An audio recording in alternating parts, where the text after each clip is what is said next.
All right. I believe, well, let's see here. It says meeting is streaming. Okay, so it says we are live, everyone. Let me just look over here real quick to make sure that is the case. Oh, actually, YouTube just popped up here. Zoom is so funny. I guess I will go back later and see if the intro is correct. Oh, yep, I'm live. So, hey everyone, this is Kevin, the Apptrepreneur, and welcome to the. It's not really monthly anymore. It's actually been like 4 months since we've done this. Okay, so That's says what we are that's what I was live, afraid of. everyone. Let me just Zoom, new technology, folks. Ever since Google ended the Hangouts. So, okay, so yeah, it's been like 4 months since we've done this, and we're trying something new. Obviously, there's visuals now, so people wanted visuals. We have visuals. Unfortunately, most of the old gang isn't here. I think your driver Mike. I haven't talked to him recently. I think he's out of the rideshare thing. I'll have to check. Uber hints. He's at Disney World. Cecily said she wanted to come, but was busy. But instead, she sent her assistant. So let's see here. Who's our assistant today? um, oh, What's going on, Kevin? Thanks for having me. Oh, you're welcome. Well, I'm so glad Cecily could send you in her place. Yeah, I'm glad she was busy so I could make a little cameo on your channel. Yes, it's always appreciative. So anyway, folks, this is a live stream. I'm going to put your comments here. We will be doing a discussion, so we will try to involve you as much as possible, but you know how that all works. So for those of you who want to know what we're doing today, we are actually, this is kind of a book club. We're going to go all Oprah on you tonight for once, or Glenn Beck or Elizabeth Bank. I don't know. There's a lot of people who have book clubs. Maybe this is the Apptrepreneur book club. And what better book to start with than Super Pumped, The Battle for Uber. I have this on my Nook. I spent the last few weeks reading it and personally enjoyed it quite a bit and made a bunch of notes. Well, I've got it in the flesh. I think I've got it right here, actually. Oh yeah. Did you get it paperback or digitally? I got a paperback, so it's a pretty big book, thick book. Let's see how many pages it in real life. It's almost 350 pages, here. But it definitely went by pretty quickly.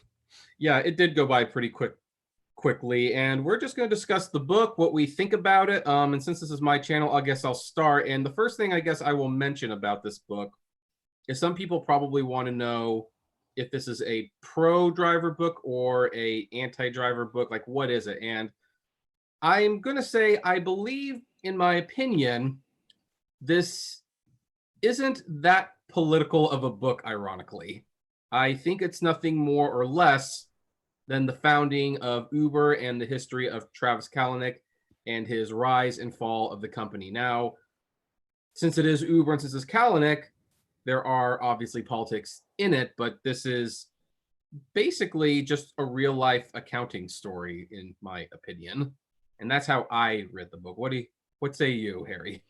Yeah, I mean, I think that it sort of goes from, it sort of seemed like the book was trying to go from the roots of Travis Kalanick and kind of really follow his story in particularly. And, it was kind of really based off a lot of the reporting that Mike Isaac, the author, did at the Times for the New York Times. So, I think if you were following a lot of these stories closely, like I know you were, and everyone in the audience definitely was, especially in 2017 or 2018 when they kind of had that 1 year of hell, Uber PR wise, probably the worst year of PR in history of any company, really. And so I guess I went into the book kind of not expecting a whole lot because I was like, all right, I already know all these stories, but I think he did a good job of kind of weaving all those stories together, like all of those news stories together into like an actual story that you could follow. So that's kind of what I liked about the book. Right. It kind of almost reminded me of the movie Fahrenheit 9/11, where it's not like the information was out there. All he did was he took it together and made a movie out of it, and that's what Mike did. He took all of his articles and scoops that he got and he put it together in a narrative. In And fact, it's funny reading it. Actually, it did bring me back. I was reading, kind of going like, "Oh yeah, I remember this. I remember how pissed off I was that day. If I recall, the next week was worse." yeah, well, and that's sort of what I went in thinking, that I wasn't going to learn much, or I wasn't really going to enjoy it that much. But I actually did really end up enjoying it a lot. That's one of the reasons why, when I saw that you were reading, I said, "Hey, we should discuss it on YouTube and here, kind of give a little preview." And also, just I think sometimes it's good and fun maybe to look back and talk about all the things that happened a couple years ago, even if some of them were definitely worse than others. Reminiscing of our biggest growth periods, right? all, also, it's like, hey, another YouTuber actually reads. Yeah, let's take advantage of that. Yeah, I guess it is a little ironic we're doing a book club review on YouTube. So hopefully everyone's interested in reading the book, or if not, I guess they can really get the cliff notes here. If they're not interested in reading, that's what we're here to share with them. Right. Now, to let everyone know about the format, when we started talking about this, I said it would be fun to do this in 4 parts, kind of like how there's 4 parts of the book.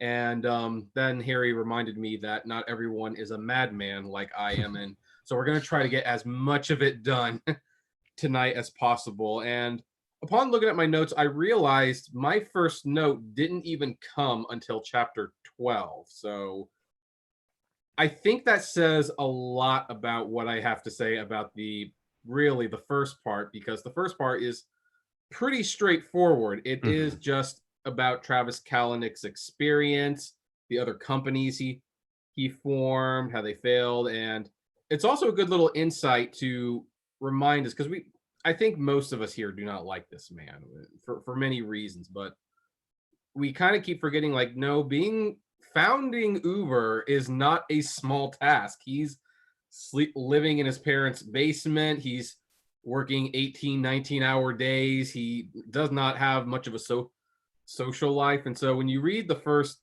10, 11 chapters, when he's just getting the foundation started, you have to almost respect him just a little bit for, as other people would say, the hustle of building Uber. And it wasn't even the first company he built. Yeah, no, I definitely agree. And I mean, I think obviously, no secret that most drivers do not like him. I think you and I are even personally not big fans of him, because I think he pretty much consistently treated drivers like shit. And there's obviously a story in the book about that. That was also a big story in the news, which I'm sure we can talk about No, my with the first driver on note the on dash him. cam. I'm sure you've got a note on that, Kevin. Mhm. But yeah, I mean, it was interesting though to sort of see his background and his history. And, he wasn't one of these young guys like a Mark Zuckerberg or Evan Spiegel at the age of 20 or 22 or 25, like becoming a billionaire. He was definitely older and sort of a little more grizzled and more of a tech veteran. So that part was interesting. But it just kind of made me think two things. That one, I'm kind of surprised that he wasn't more empathetic to drivers, because, he had gone through so much of the grind for so long. Yet he still kind of dismissed them in a lot of ways once he started the company. And obviously that showed up in many ways. But also just kind of what I noticed from those first 10 or 12 chapters focusing on Travis Kalanick is that, he was pretty intense. Like this Oh, guy, very. like, one thing that stood out to me from the book was Mike Isaac used a lot of war metaphors when describing Travis Kalanick, or Travis Kalanick at Uber. They called it the war room, and they were like, he had studied all of these great war books, and it was like this guy Travis Kalanick actually felt like he was going to war, whether it was with regulators or drivers or other companies or whatever. And I think Mike, the author, did a good job kind of painting that picture of who Travis was. Right. And also, and this is probably a unique insight from me, because here's the ironic thing. Before I read this book, I read another biography, this one written by the guy who the book was about, called Who is Michael Ovitz? Mm. And Michael Ovitz, for those who don't not aware, he is a film producer and he has done a lot of great things for film and stuff. However, in this book, Travis Kalanick was screwed over in his first company by an early investor, none other than Michael Ovitz. Ah, And yeah, in Michael that's right. Ovitz's book, he has actually said, "I have never been afraid to make enemies. You, I think it makes people stronger." And that was an interesting quote from that book reading this one, because having read that book and reading that, I kind of saw that as like, okay, so that's the turning point. That's when Kalanick goes from not simply being an ambitious young startup entrepreneur. That's when Travis Kalanick kind of learns you can't trust anyone, and he loses a lot of empathy for people. Yeah, and it's kind of like, I feel like he probably took away from that experience. Like, now I need to be the guy screwing over people, or I'm going to get screwed. And I think that that's sort of how he ended up, going on from there. Right, because from his perspective, he was the CEO. I mean, what was the name of the company? Scourge, something like that. Scourge, and I think it was like a file sharing Yeah, it was a company, and file sharing. Swoosh, Red Swoosh. Yeah, Swoosh. That's probably what it was. It's kind of like how many CEOs of big companies started out with file sharings, like I think a lot. Crunchyroll. It's just, but Kalanick was the CEO of that company, and he got screwed by his investor. So that's probably what made him have this warlike mentality, and was probably the start of the very toxic culture of Uber that I would argue is actually still there today, but they say it's not. So, but yeah, so anyway, that's like the first pretty much 11 chapters, where most people and most of our viewers are going to be really interested in is what happens once the company is launched and the drivers start getting involved. And I think it starts shortly after chapter 11, where they're trying to solve the chicken and the egg problem, because every company goes through this. You need customers to build your company, but customers don't know your product is there. And Uber figured out, as the book cleverly pointed out, we're gonna buy the chicken, so we will give out the rides, and we will give the drivers huge incentives, and that's how we'll build our business. Now, I'm kind of surprised there wasn't a note that they're essentially still doing this to this day. They never got out of that, in my opinion, but that's where it starts. And then chapter 12 comes, and that's about the growth. And this is where our viewers are going to take the most interest, because there was a chapter in here very early on, and this was like my first highlight. And that's when I realized, like, this is when I need to start making notes, because it said growth became Kalanick's mantra. Each morning, he would crack open his MacBook and skim through the progress reports from his lieutenants in the field. He tracked new users in each city. He tracked, and this was what caught me, and this is when I started taking notes, supply. The name Kalanick used for the workforce of human drivers. That is the foundation of the drivers at Uber. And it's like, wow. Yeah. That explains a lot. Yeah, I mean, I guess I've always felt that one of the issues that have been, kind of systemic at Uber is that they do look at a lot of drivers like just numbers on a spreadsheet. When they cut rates, they say, okay, we're going to cut rates, we're going to lose this many drivers, but we can hire, a different number of drivers for this cost. And it sort of like dehumanizes the drivers in a lot of respects, right? Because they're just looking at them like numbers on a spreadsheet or financial calculations. So, it definitely isn't a surprise that it started at the top. Right. And from that point, the book just it actually starts becoming way more entertaining, especially knowing what we know now. Like, for a guy who was like really smart to build Uber and to get it started, and he figured out the chicken and the egg problem, he really didn't figure out how early on how his attitude might come to people. I mean, at one point in chapter 12, it mentioned that in 2011, the medallions in Manhattan were going for $1 million a piece. And then after Uber, there was a problem. The medallions were like $186,000. So he did kill an industry, and he was mistreating his drivers. And then chapter 13 opened with, in my opinion, the the biggest oxymoronic sentence in the entire book. The chapter is called The Charm Offensive, and the first sentence in it is, Travis Kalanick couldn't figure out why everyone hated his guts. Which is really funny to read. Like, I almost felt like Stewie Griffin, like, really, you don't know. So, but then it goes on. Feelings had no place in the business world. Being cutthroat was a quality to be celebrated, not hidden in a CEO. when it came to describing an executive, pugnacious, I think I pronounced that wrong, was never meant to be an insult. And it's kind of fascinating because it's like, again, we lived through this, and I was pretty much almost practically live reporting Uber. That's when I was like actually driving Uber and unemployed. And, Yeah. I would like just, if you were subscribed at the time, there was like 3 videos a day, but it was like, so basically the wheels started falling off just as they started running, and from what the book sounds like. Yeah, definitely. Definitely. That's your thought. Well, lot to say there. And then it really got hurt, of course, when he went to this dinner with a Smith from BuzzFeed News.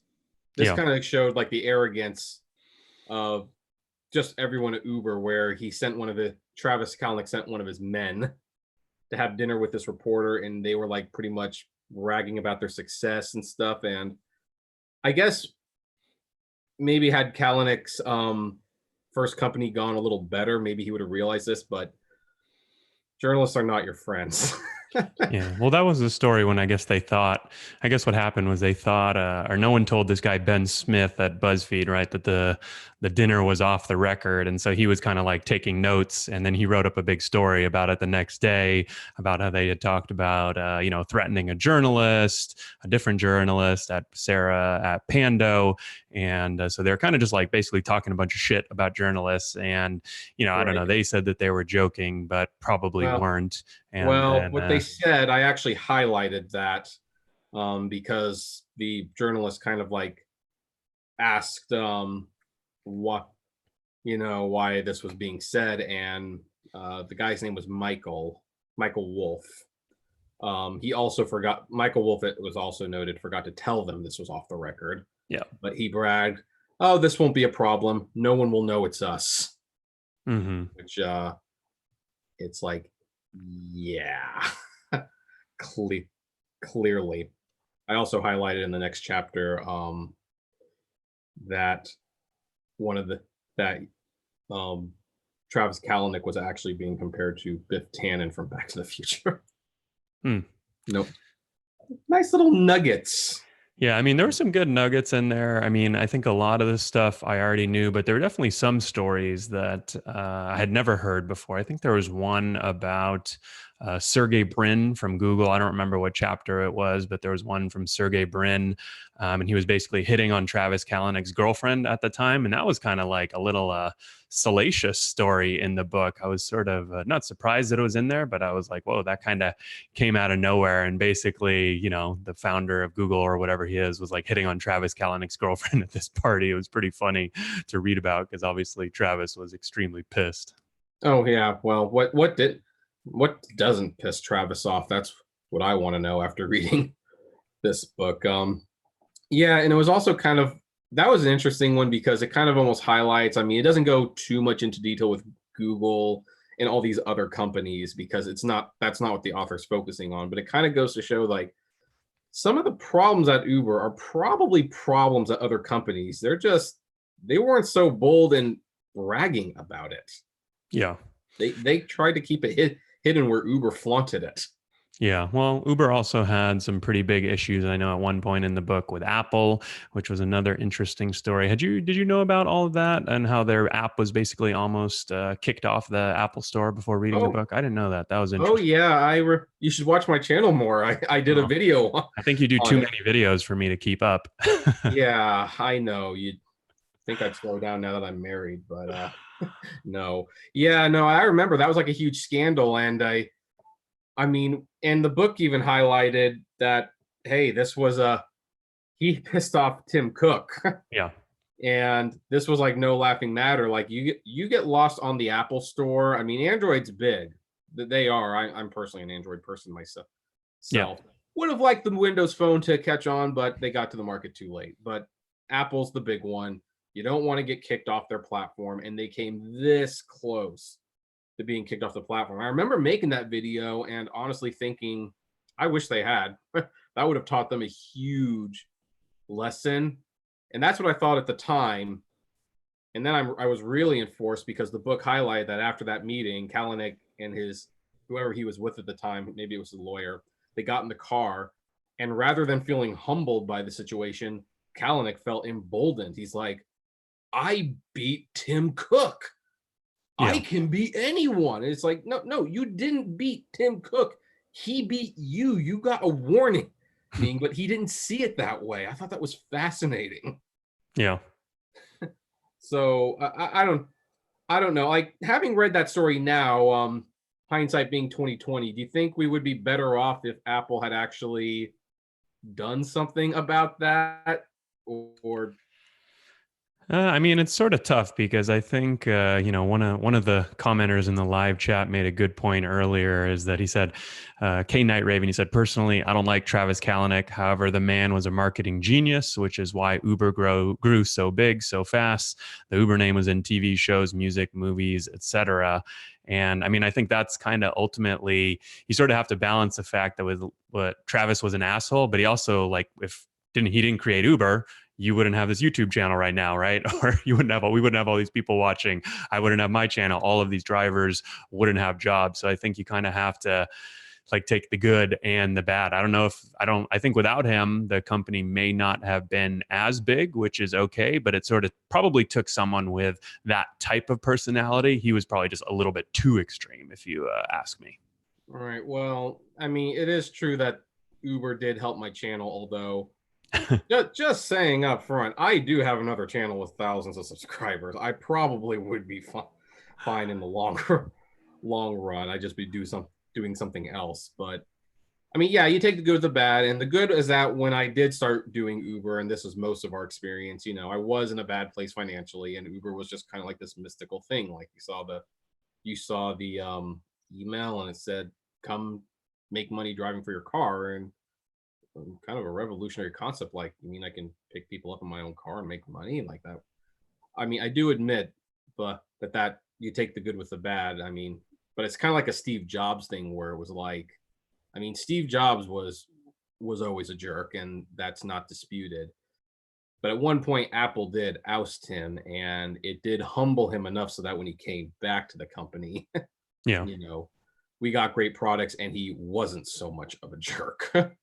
Yeah. So I'm kind of wondering if maybe that should have not been done to Travis a little sooner. Although, as the book points out, and which you and I are probably more aware of than most people, one of the reasons Travis was not kicked out or was hard to get rid of him was because of the way they set up the stock options for the venture capitalists. He had what they called superpower or super share votes. Yeah. And So he basically, couldn't really get kicked out. right, it was something along the lines of like every share he had was worth 10 votes. I mean, in theory, you could get the whole company against him, but a couple of the board members were actually perfectly fine with his behavior because, Well, the particularly I think valuation kept Ryan going Graves. up and they kept making more money, right?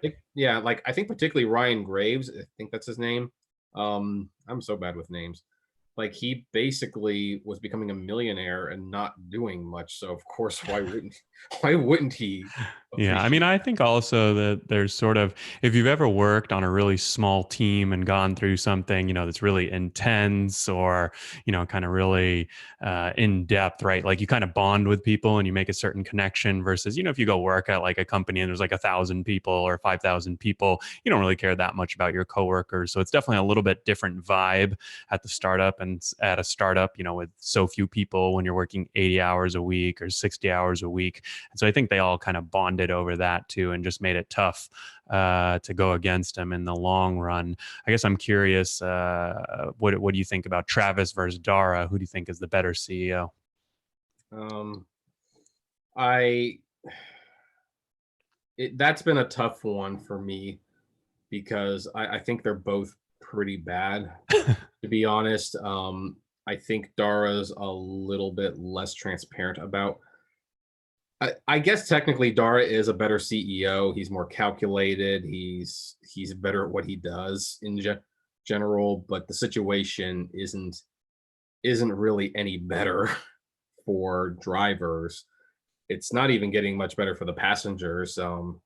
So And I kind of wonder how much Dara's influence really has, because I know that when he was hired, which this is not discussed in the book, but one of the first things he wanted to do was shut down the money losing self-driving cars division, and I guess they overruled him on that. So, but yeah, I don't know. Like I said, I would be interested in reading a sequel to the book from Mike about Dara's tenure, because I don't personally think it's going to last much longer.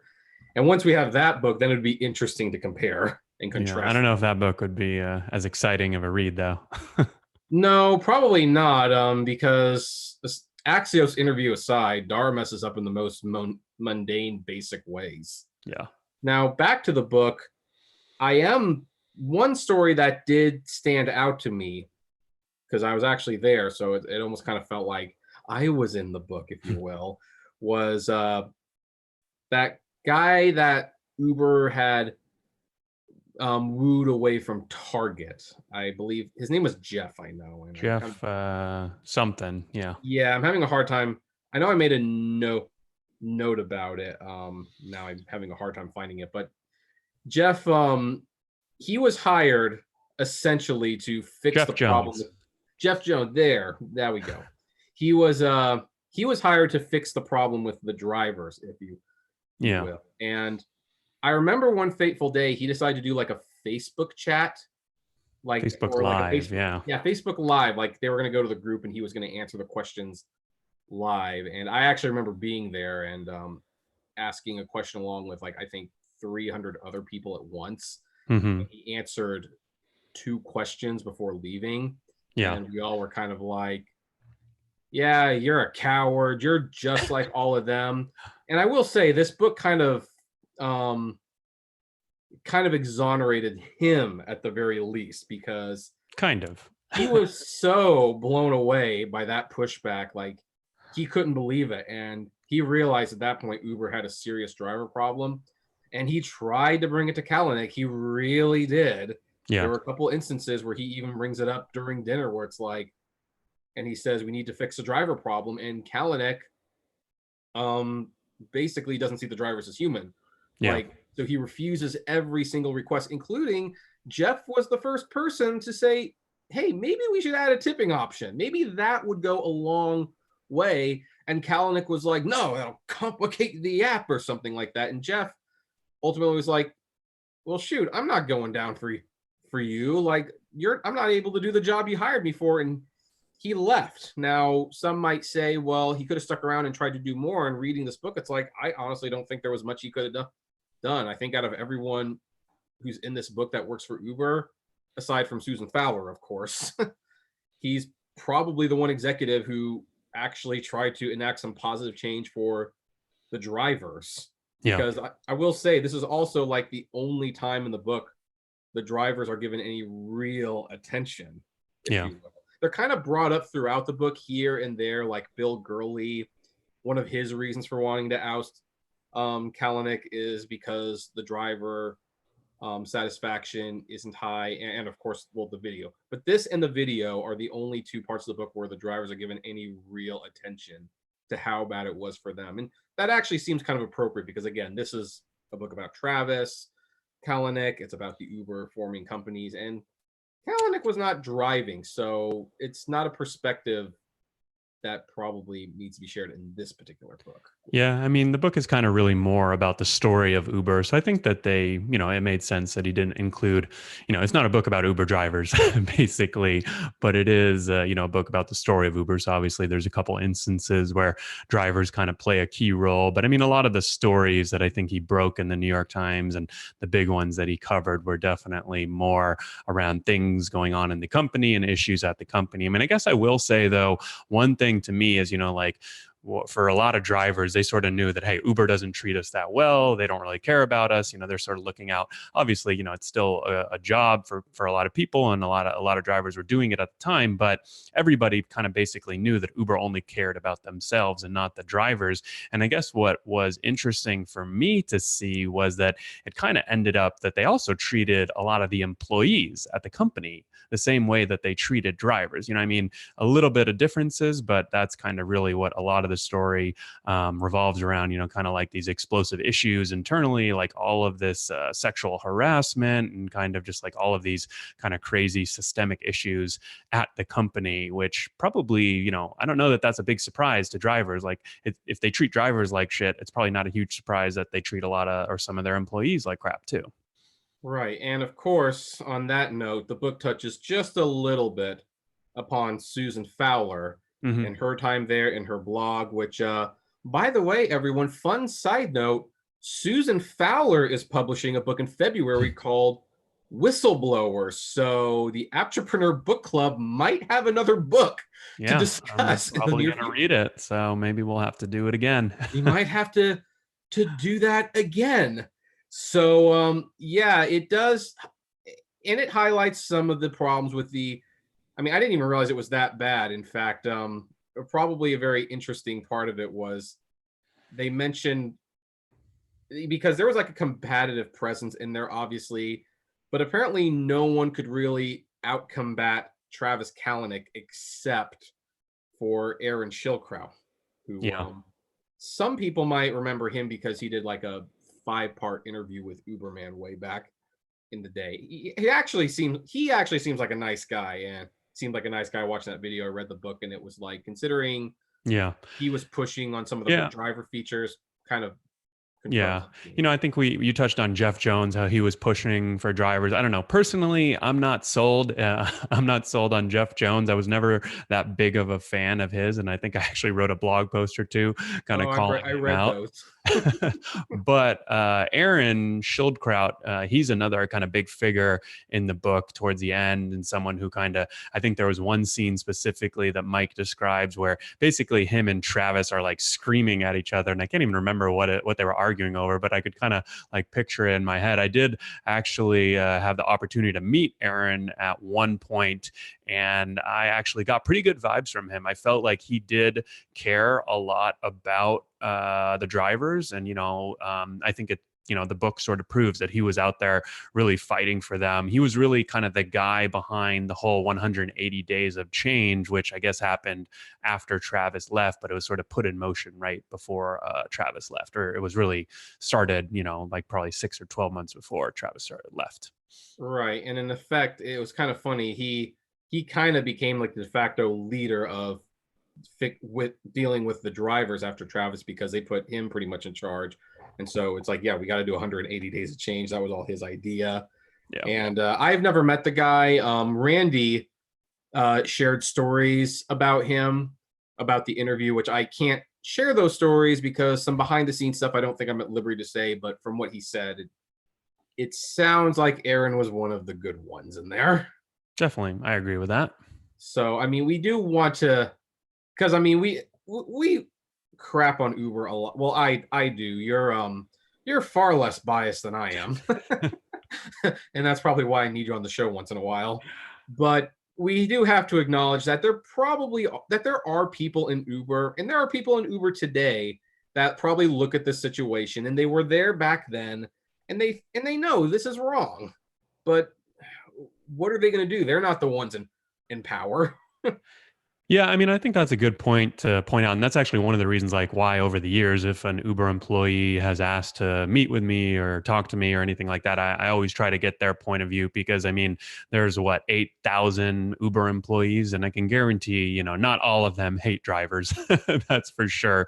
But I think a lot of times, like, the employees at Uber, they're not maliciously like they're not like sitting at their cubicles thinking, like, how could I screw drivers over today? But they're just not thinking about the downside, or they're not thinking about, if I change this, how might it look to drivers. There's a big kind of gap between, let's say they design a product in a boardroom in San Francisco at Uber, and they're thinking, oh, like, this might be cool for drivers, and then when a driver goes out and actually tests it, they're like, wow, this is terrible, this is like, it's making me earn less. So it's sort of like, I don't think they're doing a lot of this stuff on purpose, but it's almost like they're so out of touch with reality sometimes that it can really come across that way. And of course, now by this point, they don't really have the best reputation either. So I don't think people should. I don't think people do, or I don't think people should give them the benefit of the doubt either. Right. Well, and also at one point in the book, like, there is like a little section where when they were talking about, I think it was in the growth part, Can't exactly remember where, but they were talking about how, they would flippantly make changes to the driver's pay and stuff. And occasionally someone would say, well, how's this going to look to the drivers? And, Kalanick would, because it really focuses on Kalanick. There might have been, I bet you there were other people in the room who, were not putting up a fight for the drivers either, who were in charge. But Kalanick would always go like, who cares? We got to grow at all costs. And so, when I read that, it's like, it kind of changes my perception of what went wrong with Uber and the drivers a little bit, because I kind of went on this whole thing like they're greedy jerks and they don't care about us. And it's like, well, they're still probably greedy jerks. But the truth is probably far more hurtful. They weren't trying to screw us. We frankly were not a thought to most of them. They didn't even think about it. Probably. And I mean, and then of course the question comes up, because again, this book pretty much more or less ends on IPO day and confirms what I was saying in my videos when Dara sent out that rosy email that he was not happy about the results, and no one at the company was happy with the IPO as much as they tried to put a good face on it. But that's where like the book kind of ends, and it's fascinating because it's like, yeah, but where the book ends, Uber doesn't seem that different now than they were when Kalanick was there. Yeah, and they also don't seem in that great of a spot when the book ends either. It's sort of like the book ends, but also, Uber still has a lot of turmoil and trouble. I know, kind of one other thing, I guess we probably don't want to give away the whole book, but I guess one other thing I noticed, it doesn't really give away the plot or the book, was that I was really impressed by just the kind of sheer reporting that Mike did. Like in some of these stories that he was relaying, it was literally like, this is what someone texted to another person. I don't know. I guess we probably would need to ask him, but I don't know how he got some of these stories and some of these emails and some of this communication, but it was almost like, it seemed like he was like a little fly on the wall there. So however, I mean, obviously he must have had a lot of confidential sources at all the companies, but however he did it, I think that part was impressive from kind of a source gathering point of view. Yeah, well, he did relay that a lot of people would come to him because he would call Uber and they wouldn't be very responsive for quotes. But I will say, like, when he does share at least one story with the source, and it was one of the creepiest parts in the book, where this guy at Uber was just fed up with the company, so he goes to him and he shares all of this information. And he's like, I don't know what's going to happen, but it just feels good to get it out there. And then like a day or two later, that source's phone went dead and he never heard from him again. Yeah. Like that. That's some Stephen King stuff right there. Yeah, but I mean, that's the thing, right? It's sort of Mike paints a picture. It's like, these guys are basically at war, right? So you can imagine if someone on your side defects to the other side, like what they might do to them. So, I mean, I don't think anything serious actually happened to that source, but, you could even see how that might be interpreted. So, hey, you got your first super chat. Nice work. Oh yes. Thank you, Jordan. He's here a lot. He's a good guy. So thank you for the super chat. Yeah. But there were also parts of this book that were pretty therapeutic. I mean, they talked about that guy who covered up the big the hacking. That's what it was. It was the hacking, and instead of reporting to police, they covered it up, which had always been what you were supposed to do with the company. And under Uber 2.0, Dara's leadership, they called him, basically say, you done screwed up. And they effectively fired him immediately.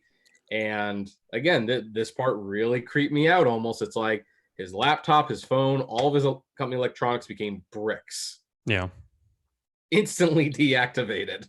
Yeah, no, it's definitely, I mean, well, that's the thing, right? It's like the same thing can happen to drivers, right? So is it any surprise? I don't know. That for me, there were a lot of stories like that kind of paralleled the driving experience, right? Like stuff that drivers complaining about being deactivated over one little comment that's a false complaint or whatever it might be. And then employees, like without notice, are sometimes being deactivated because someone said that they were doing something that they shouldn't be, right? Right. And thank you, Go Donnie Com, for the super chat as well. I actually don't. I normally take a drink in the super chat's honor, but I don't. I don't have that. And by the way, folks, a little YouTube advice: if you're going to do a video that you suspect is going to be like an hour long, have something to drink. It's hard to talk. Well, I'm running low on my drink too, and I think my son just woke up, so I'll probably can. All right. Well, so anyway, I guess we'll give our final assessment, and yeah, we'll wrap this up. Now, ultimately, I think this is a very good read. It's very entertaining. Again, if you're reading this, geez, we didn't even get to like the Uber security cam footage video. But Well, that might be a good last thing we can't give away the whole book, right? yeah, we can't. There's little nuggets in there we don't want to, but this was a pretty public thing. Yeah. I remember, oh geez, how many thousands of views that I get when I commented on it and then didn't profit on it at all. Thank you, YouTube demonetization. But yeah, that was I remember. Yeah, I remember. I mean, I'm sure you saw that, and I would actually be curious to know what your thoughts of that are, because when I first saw that video, I mean, I definitely had like the "you are so screwed, man" thought. You're talking about the driver dash cam video in San Francisco with, yeah, I'm sure everyone remembers it. I guess I can quickly describe it, right? It's this dash cam video. I think it was an Uber Black driver in San Francisco. I think his name was Fazal Kamwi or something like that. Yeah. And yeah, I mean, basically, you know, he was recording this conversation. Well, I mean, he has dash cam on, right? And so he had Travis Kalanick as a passenger. There were two young ladies on either side. You know, they're kind of like shimmying to the music, and basically they get into this big argument when he gets out, and Travis basically berates the driver, yells at him, cusses at him. So I'm sure everyone probably saw this video, but if you haven't, you can go look it up on your channel, it sounds like. But I don't know, my reaction when I saw that video at the time, I didn't even think it was that big of a deal. I was kind of thinking to myself, so what? I mean, everyone already knows that Travis is an asshole. Like, this video doesn't really surprise me that he like got into an argument with a driver, yelled at him, cussed at him. Like, that's kind of how he treats drivers already. I mean, I guess so. For me, I was like a little surprised that the reaction was so, you know, kind of like viral from everyone else. Like, wow, I can't believe the Uber CEO is like this. And I guess I was thinking to myself, wow, I feel like I already knew he was like this. What do you think? Yeah, well, that's because you and we cover this, so we actually would pay attention to him when most people were not. I think at that point, most people, Uber was just an app. Yeah. I mean, it's kind of like how, like, I mean, I kind of share this story. I like a few years ago, one of the best films of the year I saw was Steve Jobs, was directed by Danny Boyle and starring Michael Fassbender, not Ashton Kutcher. And I recommended it to a lot of people, and some people refused to see it because they didn't want to see Steve Jobs portrayed in a negative light. And then a few people who did say he could not have been that bad. And it's like, yeah, like they were actually genuinely surprised by that movie. So yeah. I think the general public is willfully ignorant for the most part, as long as products work. So that video, while not surprising to us, was probably one of those wake-up calls. Yeah. Well, that's a good point, Kevin. I mean, it's basically like most passengers interact with the Uber app, just call a ride. It works great. Maybe you probably don't leave a tip. Maybe they do. Maybe they leave a rating, you know, they leave. It's sort of like very few issues happen on the rider's side. And so I think that the product for the most part is not only, you know, well liked, and it's like loved. You know, some people love Uber, right? It's like game changer for them. So I think that that's kind of what you're getting at, is the fact that most people, like, their only interactions with the Uber brand or the Uber app had been positive until this point, and then they see the CEO going crazy and kind of wonder like, hey, well, this hasn't really lined up with my experience. Rideshare Lisa in the comments, she says, it was the first video I saw about Uber when I started. And you still signed up, Lisa? You still wanted to... Welcome to Uber. And yeah. I mean, heck, there's some people in here who are driving still. I wonder, because I got this question a lot when I drove. I wouldn't be surprised if it's still asked, but how many people did you get, like, who would get in your car and they say, so you make good money doing this? Well, I mean, I started driving in 2014. So that was like 5 years ago. And in the first like 1, 2, 3 years, that was like every other person, right? It was like, oh, how's it going? How much money do you make? And they were like really kind of nosy questions. But I feel like now, it's really more so like most passengers are just getting into the back and, putting their headphones on. So it's Yeah, kind but of changed over the years as the novelty has worn off, I think. I do hear drivers who say that they are still asked that question quite a bit, and they're kind of like, don't you listen to the news? Yeah. Like are Well, I mean, things obviously, I don't know. That might be a topic for a separate video. It might be bad, but obviously, it's not too bad if they're still doing it. I did see one good comment. One thing I wanted to bring up before we sign off from Golden Runway. It was right after your super chat. He said, "Does Uber or Lyft detect if you have both driver apps running, and if so, do they have it such where they slow rides down?" And Kevin, I don't know if you. I'm sure you read this. But I don't know if you remember in the book they talked about a program where I believe Uber never actually instituted it, but they had a program where Uber used the driver's mic to detect sounds from the Lyft driver app so that they would know Yep. if you were driving for Lyft or not. And I think that was, I believe they said it was an internal program that was never actually used, but they kind of like had it on the shelf and that was like too far for them. They had it, and that actually was news to me. Like I didn't Yeah, that realize was they definitely interesting. But Yep. what's funny is I remember drivers having like conspiracy theories, like, oh, Uber needs access to the mic because they have to ask you for it, right? And they would say, oh, because, they want to listen in on your conversations or know what you're doing. And I guess, hey, those drivers were actually right Right. in a way. It even reminded me of like a satirical article like called Uber apologizes for Jericho before we even know what it is. And Yeah. it was a satirical article where like Travis Kalanick was saying like, we want to apologize for Jericho. You haven't discovered it yet. You don't know what it is, but when you do, we're sorry for it. And when I read that line in the book, I'm like, huh, Jericho. There it is. Nice. It's Jericho.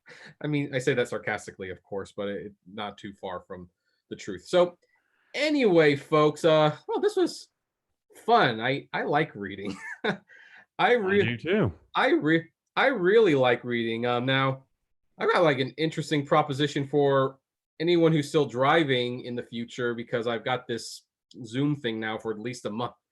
A month.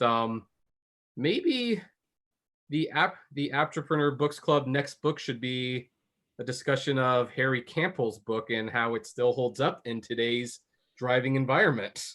I like that because I know So that, well, I can tell you, I think that most, when I wrote my book, I tried to write it in a way, I mean, it's a guide for drivers, but I tried to write it in a way where, hey, if Uber and Lyft are changing things, it's still going to be as relevant as possible. So there's definitely some things like I'm not a big fan in the book. I think I recommended the Falcon 360 dash cam, which I'm no longer really a big fan of. Now I use the Vantrue N2 Pro.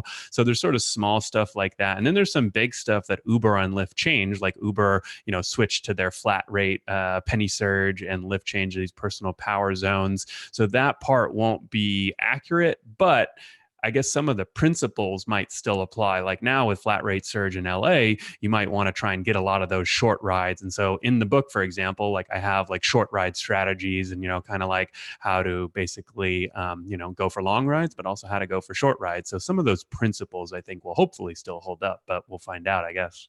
yeah, so if anyone watching this, I'll pick a few of you. You have to currently be driving, and obviously you'll have to read Harry's book. We'll probably discuss it in I'd say January. Yeah. January. I don't Hey, know. I can even contribute the books if you want to pick some winners later on off of Yeah, your channel. I can maybe send yes. them a few books. So Harry can provide the books. I think that would be a fun follow-up book. And then after that, who knows, maybe me and Harry will sit down and discuss Whistleblower by Susan Fowler. Yeah, I'm looking forward to reading that book. Yeah, because that will probably have a lot of information about the inner workings of Uber that could not be Yeah. covered. Yeah, although In, we might want to get Cecily for that one too, because I think there are a lot of like Silicon Valley bro, like bro on bro talk on that one. So it sort of seems like the one where you might want to have a female perspective for that conversation. oh, do you think? Oh, no, do you think you could get your boss to come in for us on that one? I don't know. She's busy. She couldn't make it tonight, and she rarely responds to my texts. No, just kidding. She's very responsive, but Yeah, we're giving her a hard time, obviously, obviously because we love her. So, and she's and when you go to Harry's channel, she's the face you're most likely to see. So it's yeah, she's been great doing weekly news every single Saturday on the Rideshare Guy. yeah. You could have had daily news, but yeah, she's great though. I can definitely see why you picked her. So anyway, folks, that's where we are going to leave this. So what are your thoughts on any of this? For those who are joining us live, thank you for joining us live. For those who are watching this after the fact, what do you think? Comment below, like, favorite, share, subscribe. I'll have a link to Harry's channel and blog below once we end this. And as always, flame responsibly. Have a good one. Thanks, guys.